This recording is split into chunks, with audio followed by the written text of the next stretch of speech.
You can't push anyone, of course, to change, but you can inspire them to change, and lots of different people have been inspired for different reasons.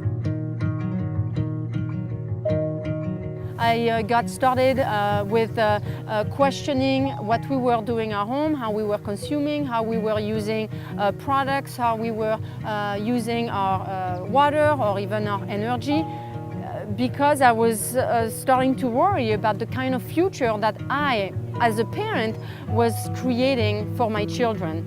And in taking steps to reduce our consumption of water, of electricity, and then when I started questioning myself for our trash, that's when all of a sudden I started thinking deeper and deeper on how to eliminate all the trash items that we had in our home, and then was able to create a zero waste home.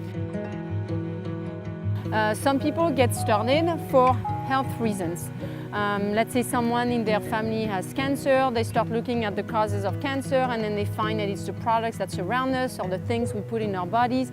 And then in trying to find solutions, they're going to find that zero waste brings those solutions. As we shown how we lived, and we show a very sparse but minimal but happy family and interior, then it's inspired a lot of people to get started. The people saw our interior and they're like, wow, if that's what zero waste looks like, I want to do zero waste.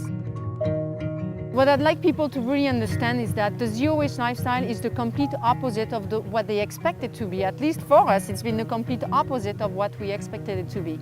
It's not just good for the environment, it's also good for your health. It can save you a huge amount of money and time. I understand that the term zero waste can sound scary because it can sound so extreme, but you don't have to do it all at once, of course. It's just one step in the right direction for humanity, for the environment, for yourself, and eventually as you get started, you'll see that it actually feels good and you discover a better life, an improved standard of living. And I share what we do in my book, and all we do is apply my methodology of 5 rules. The first one is to refuse what we do not need. We've simply learned to say no. The second is to reduce what we do actually need, to let go of the things that we're not truly using, so we put them back on the market and make them available to the community. The third rule is to reuse, and we've done that by swapping disposables for reusables and buying secondhand if we need to buy something. The fourth rule is to recycle, but zero waste is not about recycling more, it's about recycling less.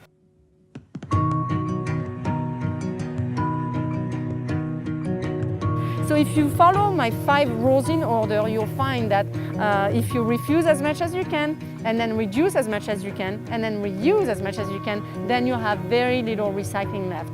And finally, we rot, which is composting, peels of fruit and veggies, but also floor sweepings, hair. There is a lot of things that people don't think about composting, but are compostable. And there is a composting system for any situation.